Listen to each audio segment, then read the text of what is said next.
Hi Pisces! Welcome po sa ating channel. Ito ay ng Daily Gabay Tarot Reading for March 24, 2025. Please be reminded kung naka-resonate kayo, comment down. Kung hindi ka naka-resonate, ibigay niyo po sa iba kasi general reading po ito.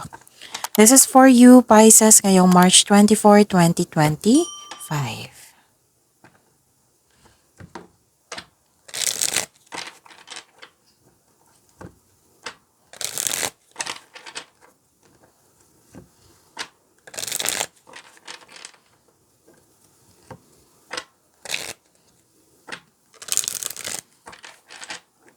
Para po ito sa inyo, Pisces, ngayong March 24, 2025.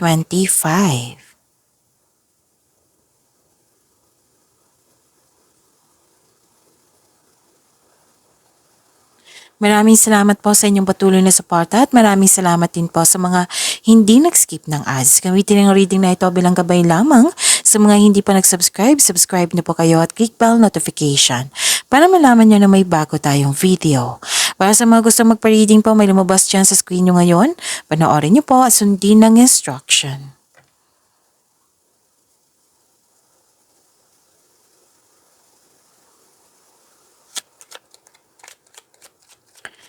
Spirits Guide, mga ganap po para kay Pisces ngayong March 24, 2025. I need 3 cards po.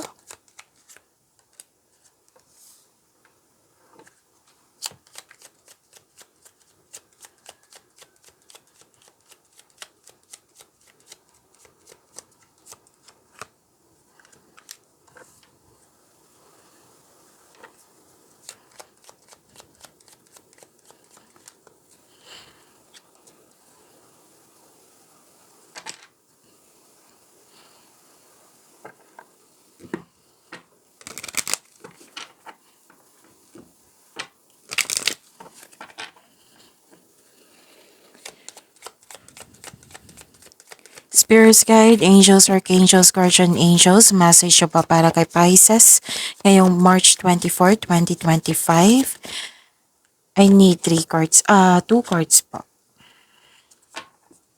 Spirits Guides, Angels, Archangels, Guardian Angels, message po para kay Pisces.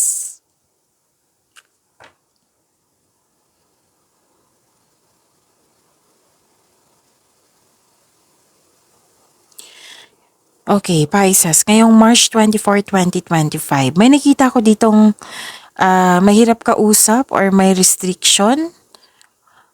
Nakita ko rin dito na may tutusin yung desisyon, kaya nagkaroon ng delay.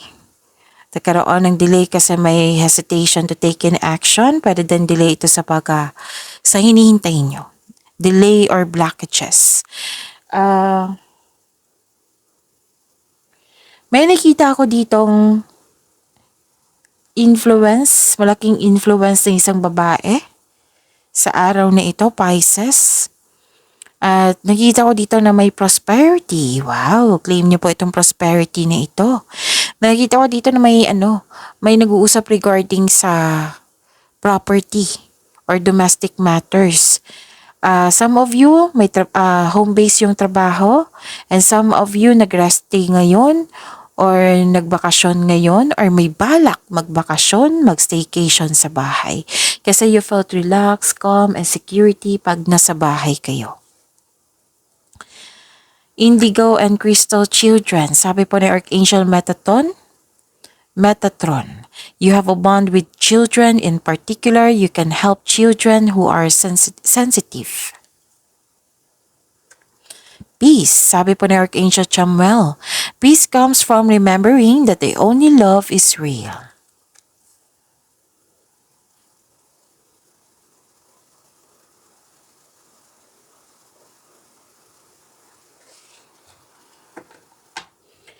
Spirits Guide, energy po ni Pisces ngayong March 24, 2025.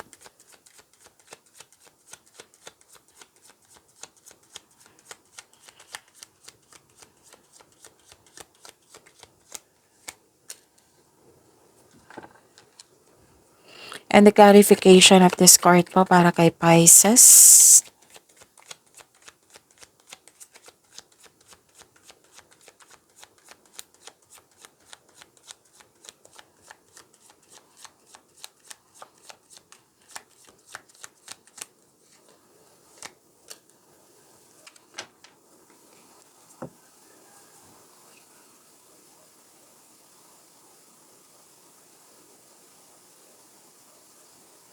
Kung may narinig kayo or manikita kayong repeating message, meaning to say, pinupush ng cards nyo yan kasi ang ilan sa inyo hindi pa binigyan ng atensyon. Na kung maaari din po, bigyan nyo po ng solusyon at aksyon. Remember Pisces, at the end of the day, alam mo na ikaw lang taong may kakayahan at responsable na gumawa ng sarili mong katotohanan at kinabukasan. So ano yung energy ni Pisces? Nakita ko dito na nagkaroon po ng awakening, acceptance, purpose, self-assessment, atonement. This is transformation. This is ending with new beginning. Bumalik yung power mo, yung confidence mo, yung strength. May parating na paghahatol po or pagbubunyag at may magsasorry sa iyo.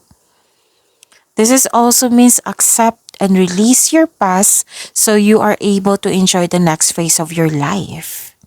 So this is surrender, accept, release, and forgive. Pagtanggap sa mga nangyari. And this card tells you na answering the call to action creates new opportunity. So, may ano dito, may concern kayo sa isang tao. Oo. Or pwede din sa dalawang tao na concern mo. Accept your mistakes as well sa person mo or sa connection mo sa isang tao so you can successfully let the past go.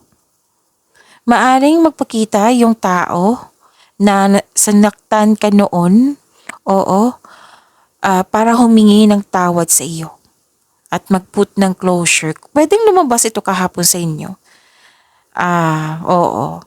Or the other day. So, that is a repeating message.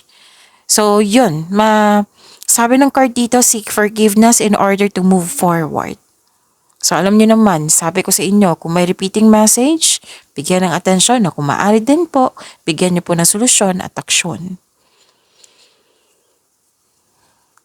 Okay. May sabi din dito na may desisyon po daw kayo noon na nagkamali kayo. Oo, na may pagkakamali sa nagawang desisyon. So, sabi ng card dito, instead mag-focus kayo sa yung nangyari sa nakaraan na nagsisisi ka. Mag-focus po daw kayo sa pag-release nito, lalo na sa yung nangyari nga sa nakaraan. And move forward kayo into a new and more successful period. Yes, may nakita akong success dito, Pisces. So acknowledge for your success is coming. May improvement, may growth akong nakikita dito. So ang ganda ng pagbabago na ito kasi may nakita akong change for the better.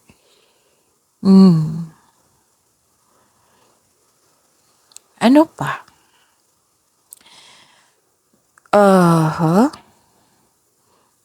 So ito yung concern nyo. Pwedeng ngayon, pwedeng kahapon. Oo, pero nagiging okay na kayo kasi may judgment na, may pagbabago na. Nakita ko lang yung dahilan dito na recording sa nakaraan, na apektuhan kayo, nagkaroon ng lack of confidence. It might be na yung self-esteem, yung lack of confidence or lack of self-esteem. Nang dahil sa mga nangyari nga. Kaya nga may advice dito, you have to let go of this, of this past. Huwag niyong dalhin yung past niyo sa present para hindi siya magkaroon ng stagnation. Kasi naapektuhan kayo. It might be nag-cause ito ng trauma sa iyo. So, you have to be confident. May ganap din dito na pwedeng opportunity ito. Let's say, this is example na may offer sa iyo na leadership role. Nagkaroon ka lang ng takot na tanggapin ito. Gusto mo kasi siguradong sigurado. So, take your time, pag-isipan nyo ng mabuti. Oo. Basta may pagbabago dito, natatanggapin ko ba ito or hindi? Ayaw kong magkamali. Kasi nagkamali na ako before. Dalawang card na mismo nagsabi nito So kung nagkaroon ka ng hesitation, so make a concrete plan. Kasi sa konkretong plano, magagather ka ng factual information yan eh. Sa pagbuo ng konkretong plano, hindi ka na mag-hesitate niyan, confident ka na. Alam na alam mo yung gagawin mo, alam na alam mo kung ano yung best choices, best decision. Sabi pa nga ng card nyo dito, step out kayo sa comfort zone kung seryoso kayo about sa inyong growth. Ang ilan nga sa inyo dito may problema sa pera or nawalan kayo ng gana sa trabaho or sa relasyon. May alok ka ng, excuse me, may alok na natulong dito, hindi mo tatanggapin. Pwede din nabibigatan ka sa trabaho mo kasi na-burnout kayo dito. Or may concern na nabibigatan ka. So allow yourself na mag-rest. Para pagbalik mo, re-energize ka na, makagawa na kayo ng solusyon. Para sa pagbalik mo, ganado ka na. So don't push yourself so hard. Pwedeng na-pressure ka dito eh. Kaya ka na-burn out. Spirits guide, career and money ni Pisces ngayong March 24, 2025. Excuse me.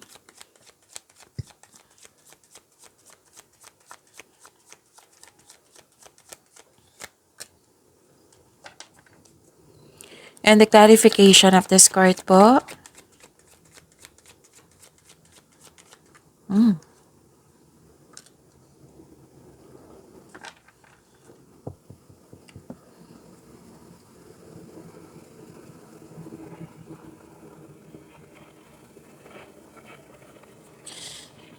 May hindi nagkasundo dito. Dalawang card na mismo nagsabi dito.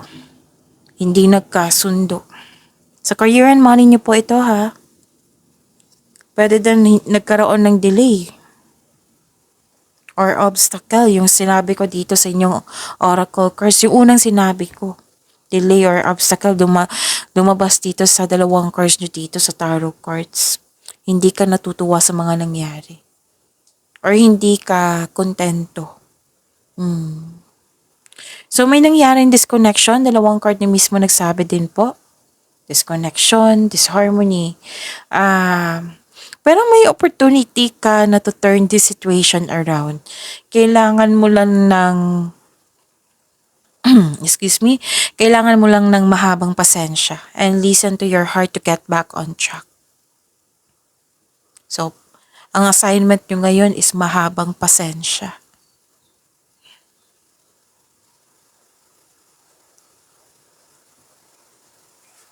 Nakikita ko rin dito na, yun nga, argument, conflict. Sa career and money, okay, nagkaroon ng pag-aaway or may toxic kayong kasamahan dyan. Demanding, may nakita ko dito. So sabi ng card nyo dito, know when it's time to walk away from this kind of environment na naging toxic na po. Na hindi nakatulong sa inyong growth at hindi na nakapagbigay ng peace of mind sa iyo. Pero alam nyo naman, at the end of the day, kayo naman po yung mag-decide niyan kasi buhay niyo po iyan. At makinig din po kayo sa inyong intuition kasi it will guide you away from toxic person or toxic place. Someone is giving up, oh. May nang iwan or iniwan or may balak iwan. Pwedeng sa tao to, pwedeng sa trabaho, pwedeng umiiwas, pwedeng nag-put ka ng limitation or space. So, nang dahil sa away na ito, pagtatalo na ito, yun nga, nagkaroon ka ng lack of self-confidence. So, kailangan ng pag-uusap dito, sabi ng card, i-address mo yung hurt feelings mo. Tapos, improve your communication also. May nakita kong argument dito or unpleasant conversation. Okay, may nakita ko dito, Pisces. Oo, pay attention ha. Nag-uusap kayo for peaceful resolution. Pero nauwi siya sa away. Oo, so pay attention para maiwasan ito. Pwedeng nangyari na rin ito, naalala nyo. Natapos na apektuhan kayo kasi naalala nyo.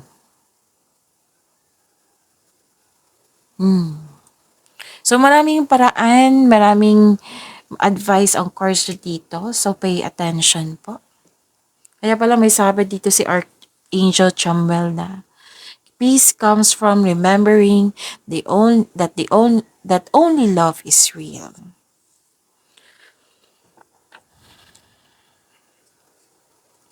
Spirits Guide, Love Life, Self-Love, Partnership, and Romance ni Pisces ngayong March 24, 2025.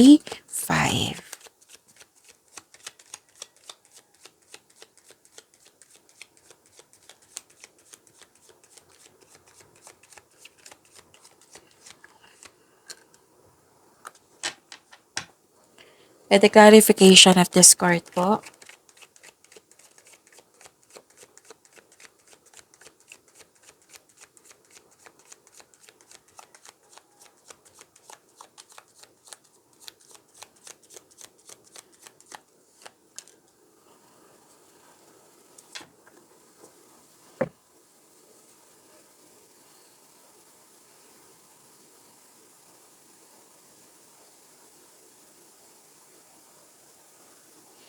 Maraming salamat po sa patuloy na tiwala, suporta sa ating channel. At maraming salamat din po sa mga hindi nag-skip ng ads. So may hesitation dito, may delay pa rin. So that is a repeating message. Pay attention. Disappointed kayo nang dahil sa delay or you felt defeated. Oo. Delay sa hinihintay nyo or delay sa paggawa ng desisyon kasi may tutol or delay sa paggawa ng aksyon kasi may hesitation.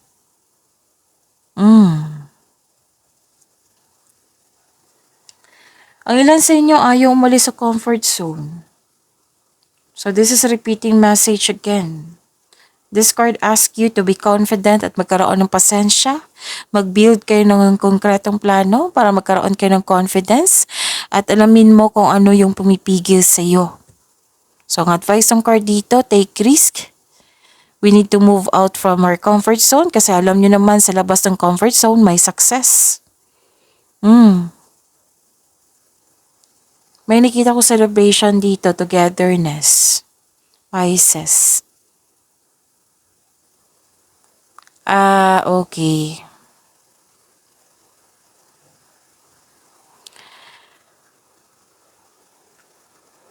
Community. Oo, may nakita kong community dito.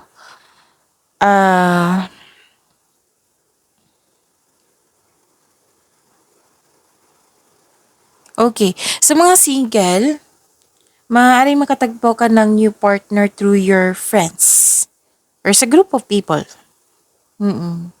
Para sa mga relasyon, sa buhay mag-asawa, may date kayo ngayon or group date, maaring mansary or anniversary or isa sa inyo may achievement na na-fulfill kaya nag-decide kayong mag-celebrate. So may pagdiriwang na may uko sa'yo, so spend time and celebrate by people who uplift and inspires you. Alam mo, itong celebration na ito, togetherness na ito, this is also means a stress reliever. So, celebrating with this good friends or group of people, pwedeng family mo is what you need most right now.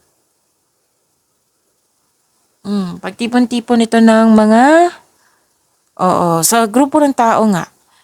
Pwede family mo ito or group of friends. Pwede din, nagkaroon kayo ng bonding ng mga bata kasi lumabas dito. Diyan din ang sabi ni Archangel Metatron. So yun, pagyamanin niyo po yung blessings sa binigay sa inyo, Pisces. See you tomorrow. Please like, subscribe, and click po button for notification para updated po kayo sa daily tarot reading natin. Maraming salamat.